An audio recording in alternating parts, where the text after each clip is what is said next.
जिसका नाम सरू है। सरू अपने बड़े भाई गुड्डू के साथ ट्रेन में कोयला चोरी कर रहा होता है।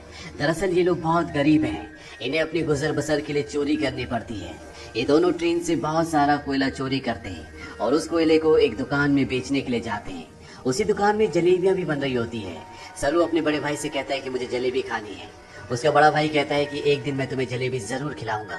उसके पास इतने पैसे नहीं है कि वो अपने छोटे भाई को जलेबियां खिला सके। सरू कहता है कि एक दिन हम दुकान की सारी जलेबियां खरीद लेंगे।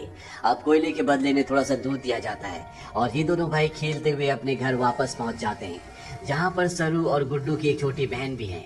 ये तीनों अपनी माँ के साथ रहते हैं। सरू की माँ अपने दोनों बच्चों से पूछती है कि वो दूध कहाँ से लेकर आए, लेकिन वो इस बात का कोई भी जवाब नहीं देते। उसी रात को सरू का भाई गुड्डू काम पर जा रहा होता है। सरू कहता है कि मैं भी तुम्हारे साथ काम पर चलूंगा।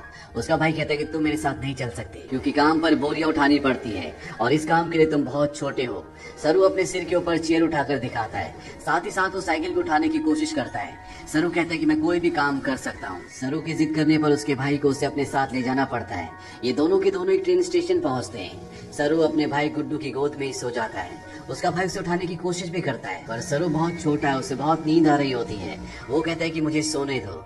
सरू का भाई गुड्डू उसे एक बेंच पर लिटा देता है और कहता है कि मैं कल सुबह काम कर कर वापस लौट जाऊंगा, तुम यहीं पर रहना। जाने से पहले सरू अपने भाई को कहता है कि जब तुम लौटोगे तो जलेबी लेकर आना। वो कहता है कि ठीक है। सरू कहता है 2000 जलेबियां। इसके बाद उसका भाई गुड्डू काम पर चला जाता है। कुछ ही देर बाद जब रात और भी गहरी हो जाती है, स्टेशन पूरी तरह से खाली हो जाता है। इस पूरे स्टेशन पर सिर्फ एक ही बच्चा होता है और वो होता है सरू। सरू वहीं प्लेटफॉर्म पर खड़ी एक ट्रेन में जाकर बैठ जाता है। कुछ ही देर बाद उसे नींद आ जाती है। सुबह जब उसकी नींद खुलती है तो ट्रेन चल रही होती है। सरू ये देखकर घबरा जाता है और ट्रेन में चारों तरफ भागता है। वो अपने भाई को आवाज भी देता है, साथ ही साथ वो ट्रेन के दरवाजे खोलने की भी कोशिश करता है, पर दरवाजे पूरी तरह से लॉक्ड होते हैं। इसीलिए ट्रेन के कई बार रुकने के बाद भी वो ट्रेन से बाहर नहीं निकल पाता। ट्रेन की बोगी पूरी तरह से खाली है। सरू भूखा प्यासा इस ट्रेन में फंस चुका है। कुछ दिन का सफर तय करने के बाद ट्रेन कलकत्ता वेस्ट बंगाल पहुंच जाती है, यानी सरू के घर से 1600 किलोमीटर दूर। सरू मध्य प्रदेश के खांडवा डिस्ट्रिक्ट से है। वो स्टेशन पर उतरता है जहाँ पर बहुत ज्यादा भीड़ होती है। वो टिकट काउंटर पर जाता है और कहता है कि मुझे अपने घर जाना है, पर यहाँ पर सब बंगाली में बात कर रहे होते हैं। सरू को किसी की बात समझ में नहीं आती। वो वहीं स्टेशन पर बैठे अपने जैसे कुछ बच्चों के साथ जाकर बैठ जाता है, जिनके पास कोई भी घर नहीं होता। और कुछ ही देर बाद यहाँ पर कुछ लोग आते हैं जो उन बच्चों को उठाकर अपने साथ ले जा रहे होते हैं। सरू किसी तरह से वहाँ से भाग जाता है और वो एक बार फिर से रात के अंधेरे में इस बड़े शहर में पूरी तरह से अकेला है। उसे बहुत भूख भी लगी होती है। तभी उसे देवी माता की एक मूर्ति दिखती है। वो देवी माँ को नमन करता है और देवी माँ के चरणों में जो प्रसाद होता है वो उस प्रसाद को खाता है। अगली सुबह सरू ट्रेन ट्रैक पर चल रहा होता है क्योंकि वो अपने घर जाना चाहता है। तभी यहाँ पर एक औरत आती है जिसका नाम नूर होता है। वो सरू से पूछती है कि तुम्हारा घर कहाँ है। वो कहता है कि गणेश तल्ले। ये मध्य प्रदेश में इतना छोटा गांव होता है जिसके बारे में किसी को कुछ नहीं पता होता। नूर उसे अपने घर ले जाती है, उसे खाना खिलाती है, नहलाती है। वो कहते हैं कल सुबह एक आदमी आएगा जो तुम्हारी मदद करेगा, वो तुम्हें तुम्हारी मम्मी से मिलवा देगा।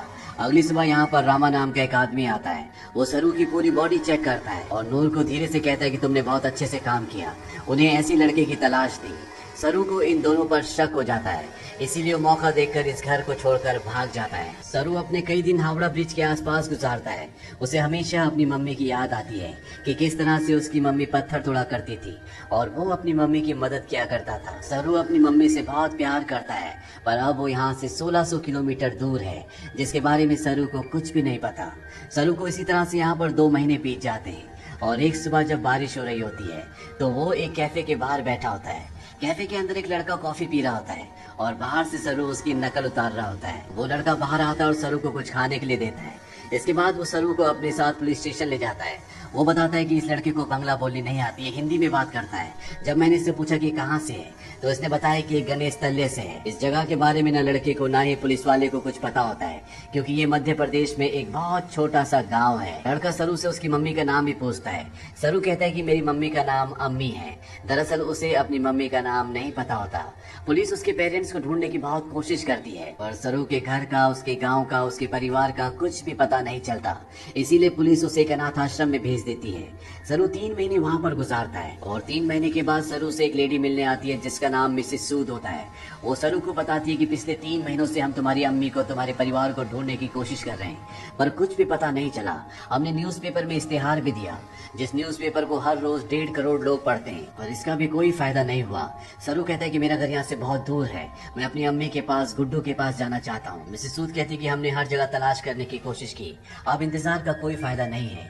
एक ऑस्ट्रेलियन कपल है जो तुम्हें अडॉप्ट करना चाहता है, वो बहुत अच्छे लोग हैं, उनके साथ तुम बहुत खुश रहोगे, तुम्हें ऑस्ट्रेलिया जाना होगा।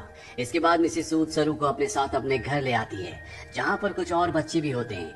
मिसेस सूद सबको इंग्लिश के वर्ड, टेबल मैनर से सब कुछ सिखाती है और अब सरू को ऑस्ट्रेलिया भेज दिया जाता है, जहाँ पर मिस्टर जॉन और उनकी वाइफ सू, जिन्होंने सरू को अडॉप्ट किया होता है, उसे देखकर वो बहुत खुश होते हैं। सरू को ये अपने घर ले आते हैं। छोटे से मिट्टी के घर में रहने वाला सरू जब इस घर को देखता है तो पूरी तरह से हैरान होता है, साथ ही साथ वो बहुत गुमसुम भी होता है, क्योंकि ये देश, यहाँ की हवा, मिट्टी सब सरू के लिए पूरी तरह से नए हैं।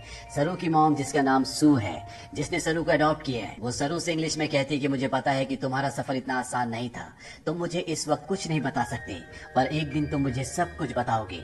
सरू धीरे धीरे इनकी भाषा, इनका रहन सहन सीखना शुरू कर देता है। बहुत जल्द वो इन सब के साथ कंफर्टेबल हो जाता है। मिस्टर जॉन और उनकी वाइफ सू सरू से अपने बेटे की तरह प्यार करती है, वो उसकी जिंदगी में किसी तरह की कोई कमी नहीं होने देते। 1 साल बाद ये एक और बच्चे को अडॉप्ट करते हैं, जो इनके साथ एडजस्ट नहीं हो पाता, वो अपने आप को नुकसान पहुंचाना शुरू कर देता है, पर मिस्टर जॉन और उनकी वाइफ इस बच्चे को कंट्रोल करने की, समझाने की कोशिश करते हैं, क्योंकि वो इसकी मदद करना चाहते हैं। उसी रात को मिसेस सू रो रही होती है, सरू उनके पास जाता है, उनके आंसू पोंछता है और उनके गले से लग जाता है, यानी कि अब उसने पूरी तरह से उन्हें अपनी मॉम मान लिया है। धीरे धीरे वक्त बीतता है और 20 साल बीत जाते हैं। सरू अब बड़ा हो चुका है। मिस्टर जॉन और उनकी वाइफ, जो सरू के मॉम डैड है, उनको सरू पर गर्व होता है। वो होटल मैनेजमेंट की पढ़ाई करने के लिए मेलबॉर्न जा रहा होता है। वो अपने उस भाई से भी मिलता है जिससे मिस्टर और मिसेस जॉन ने सरू के बाद अडॉप्ट किया था, लेकिन ये दोनों एक दूसरे को पसंद नहीं करते। सरू अब होटल मैनेजमेंट की इंट्रोडक्टरी क्लास में पहुंच जाता है, जहाँ पर सब अपने बारे में बताते हैं। सरू कहता है कि वो अपना होटल खोलना चाहता है, साथ ही वो ये भी बताता है कि वो इंडिया में कैलकाटा से है। इसके बाद यहाँ पर जितने भी स्टूडेंट्स होते हैं वो सब के सब हाउस पार्टी रखते हैं, जहाँ पर सरू भी जाता है। यहाँ बहुत सारे इंडियन स्टूडेंट्स भी होते हैं, इसीलिए यहाँ पर खाने में बहुत सारा इंडियन फूड होता है।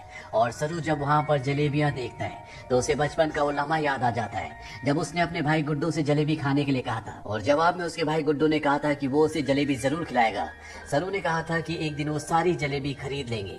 सरू को जब ये लम्हा याद आता है तो उसकी आंखों में आंसू आ जाते हैं और वो अपने दोस्तों को बताता है कि वो कैलकाटा से नहीं है, वो किसी और जगह से है। बचपन में वो खो गया था, वो एक ट्रेन में बैठ गया था और जब ट्रेन रुकी तो वो कैलकाटा पहुंच गया था। यहाँ पर एक लड़का उससे पूछता है कि वो ट्रेन में कितने दिन तक था।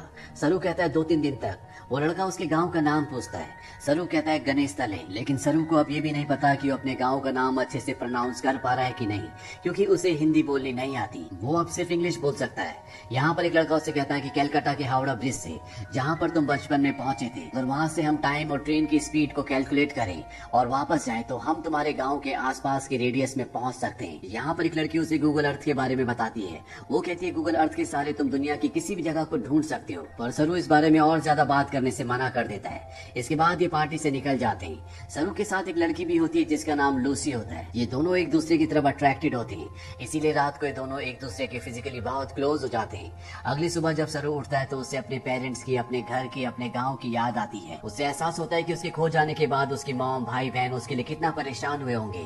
इसीलिए गूगल अर्थ एप्लीकेशन के जरिए, साथ ही साथ स्टेशन से अपने घर की जो दूरी होती है उसकी कैलकुलेशन करके हर तरह से अपने गांव गणेश तले को ढूंढने की कोशिश करता है, पर उसकी सारी कोशिश पूरी तरह से बेकार हो जाती है। धीरे धीरे वक्त बीतता और 3 साल बीत जाते हैं। लूसी का और सरू का रिश्ता अब और भी गहरा हो चुका है। ये दोनों एक दूसरे से बहुत प्यार करते हैं, पर सरू आज भी अपने परिवार के लिए परेशान है। उसे कई बार अपने भाई की छवि दिखती है। उसे एहसास होता है कि उसका भाई उसे कह रहा है कि उसे घर चले जाना चाहिए। सरू अपने परिवार की यादों में, उन्हें ढूंढने में इतना खोया होता है कि धीरे धीरे वो लूसी से अलग हो जाता है। वो लूसी से कहता है कि तुम मुझसे बेहतर इंसान डिजर्व करती हो। लूसी और सरू अलग हो जाते हैं। कई कई महीनों के बाद लूसी को सरू जब एक दिन एस्केलेटर पर देखता है तो वो उससे बात करता है। वो लूसी से कहता है कि वो उसे बहुत मिस करता है। इसके बाद एक बार फिर से दोनों एक दूसरे के बहुत क्लोज आ जाते हैं। लूसी सरू से कहती है कि तुम्हें अपनी मॉम के पास जाना चाहिए, उन्हें तुम्हारी जरूरत है। सरू अपनी मॉम के पास जाता है जिनकी तबीयत खराब होती है। सरू को आज तक ये लगता था कि उसकी मॉम ने उसे इसलिए अडॉप्ट किया क्योंकि वो कभी माँ नहीं बन सकती, पर सू सरू को बताती है कि मैं माँ बन सकती थी, पर मैंने और तुम्हारे डैड जॉन ने डिसाइड किया था कि हम 2 बच्चों को अडॉप्ट करेंगे क्योंकि इस दुनिया में बहुत सारे ऐसे बच्चे हैं जिन्हें माँ बाप की परिवार की जरूरत है। वो सरू को अपने बचपन का एक एक्सपीरियंस भी बताती है। वो कहती है कि मेरे डैड बहुत ज्यादा अल्कोहल पीते थे, वो एक अच्छे इंसान नहीं थे, मैं हमेशा डरी डरी रहती थी और एक दिन जब मैं अपने घर के पीछे गई तो मैं चाहती थी कि धरती मुझे निगल ले। तभी मुझे खेत की दूसरी तरफ एक बच्चा दिखा जिसकी ब्राउन स्किन थी और अगले पल वो बच्चा मेरी साइड में खड़ा था। उस पल मुझे एहसास हो गया कि अब मेरी जिंदगी में सब कुछ ठीक होगा। फिर तुम और तुम्हारा भाई मेरी जिंदगी में आए, लेकिन अब तुम मुझसे बात नहीं करते, मुझे तुम्हारी जरूरत है। सरू को यहाँ पे एहसास होता है कि उसे अपनी मॉम का साथ देना चाहिए, पर साथ ही वो अपनी बायोलॉजिकल मदर को भी ढूंढना चाहता, अपने भाई को ढूंढना चाहता है।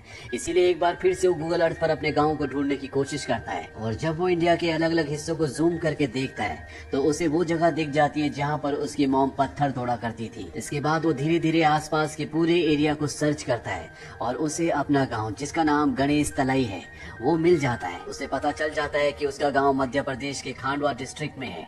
इस बात से बहुत खुश होता है। वही बात लूसी को और अपनी मॉम को भी बताता है। उसकी मॉम भी उसके लिए बहुत खुश होती है क्योंकि उसकी मॉम और उसके डैड चाहते हैं कि वो इंडिया जाकर अपने परिवार से मिले। सरू अब भारत आ जाता है और वो उस जगह पहुंच जाता है जहाँ पर उसने अपना बचपन बिताया था। वो धीरे धीरे बचपन की यादों से आगे बढ़ता हुआ उस घर तक पहुंच जाता है जहाँ पर बचपन में वो अपनी मॉम, अपने भाई और अपनी बहन के साथ रहा करता था। पर अब इस घर में कोई भी नहीं रहता। वो आस पड़ोस से पूछने की कोशिश भी करता है पर उसकी भाषा किसी को भी समझ नहीं आती और ना ही अब वो हिंदी समझ सकता है। तभी वहाँ पर एक आदमी आता है जिसे इंग्लिश आती है। सरू उसे अपने भाई का और अपनी बहन का नाम बताता है। उसे पूछता है कि जो परिवार पहले इस घर में रहता था अब वो कहाँ चला गया, पर वो आदमी उसकी बात का जवाब नहीं देता, वहाँ से चला जाता है। पर कुछ ही पलों के बाद वो लौट कर आता है और सरू को इशारा करता है। सरू जब उस तरफ जाता है तो वो देखता है कि सामने से एक बूढ़ी औरत आ रही होती है और ये औरत और कोई नहीं बल्कि वो होती है जिसकी गोद में सरू ने अपना बचपन बिताया था। ये उसकी बायोलॉजिकल मॉम होती है। वो उनके गले लगकर बहुत रोता है। सरू की मॉम आज तक इस गांव को छोड़कर इसीलिए नहीं गई थी क्योंकि उसे यकीन था कि एक दिन उसका बेटा लौट कर जरूर आएगा। सरू की बहन भी यहाँ पर होती है। वो अपनी बहन को अपने गले से लगा लेता है पर सरू अपने भाई से मिल नहीं पाता। उससे पता चलता है कि जिस रात वो अपने भाई के साथ काम पर गया था पर सरू को नींद आ रही थी, इसीलिए उसके भाई ने उसे बेंच पर सुला दिया था। और जब उसका भाई जा रहा था तो सरू ने अपने भाई से कहा था कि सुबह जलेबी लेकर आना। उसी रात को उसके भाई गुड्डू की एक ट्रेन दुर्घटना में मृत्यु हो गई थी। यानी कि एक माँ ने एक ही रात में अपने दोनों बेटों को खो दिया था। पर उसकी उम्मीद, ईश्वर पर उसकी आस्था थी जो इतने सालों तक वो अपने छोटे बेटे सरू का इंतजार करती रही और आज 25 सालों के बाद उसका बेटा वापस लौट आया। सरू इसके बाद ऑस्ट्रेलिया में अपने मॉम और डैड को कॉल करता है। वो उन्हें बताता है कि मुझे मेरा परिवार मिल गया, पर इससे कुछ भी नहीं बदलता। आज भी आप मेरे लिए वही हो जो पहले थे, आप मेरे मॉम डैड हो। इसके बाद सरू उन सभी जगहों पर जाता है जहाँ पर वो अपने भाई के साथ खेला करता था और इन जगहों पर जाकर उसे अपने बचपन की याद आ जाती है जब वो इन्हीं रास्तों पर अपने भाई के साथ चला करता था। सरू को यहाँ पर एक और बात पता चलती है कि उसका नाम सरू नहीं बल्कि शेरू है, जिसका मतलब होता है लायन। अंत में हमें कुछ रियल फुटेज दिखाई जाती है जिसमें सरू के वो माँ बाप जिन्होंने उसे अडॉप्ट किया था वो इंडिया आते हैं। इंडिया में सरू की जो असली बायोलॉजिकल मॉम होती है वो उन्हें अपने गले से लगा लेती है। तो ये थी सच्ची कहानी सरू की। ऑफिशियल रिपोर्ट्स के मुताबिक पता चलता है कि भारत से हर साल 80,000 बच्चे गायब होते हैं, लेकिन उसमें से 1% भी बच्चे ऐसे नहीं हैं जिनकी किस्मत सरू की तरह हो। इसीलिए इस पूरी कहानी, इस पूरी फिल्म के जो हीरो है वो और कोई नहीं बल्कि मिस्टर जॉन और उनकी वाइफ सू है, जो अपने बच्चे पैदा कर सकते थे पर उन्होंने फैसला किया कि वो अपने बच्चे पैदा ना करके उन बच्चों को अडॉप्ट करेंगे जिनके पास घर नहीं है, ताकि उन्हें एक अच्छा घर मिल सके। अगर इस दुनिया में हर एक इंसान की सोच इसी तरह से हो जाए तो ये दुनिया स्वर्ग बन जाए। तो ये थी पूरी कहानी फिल्म लॉयन की। ये फिल्म सन 2016 में रिलीज हुई थी। IMDb पर इसकी रेटिंग है 8। इस फिल्म का बजट था $12 मिलियन और बॉक्स ऑफिस पर इसने कमाई की थी $141 मिलियन की। उम्मीद करते हैं कि ये कहानी आपको पसंद आई होगी।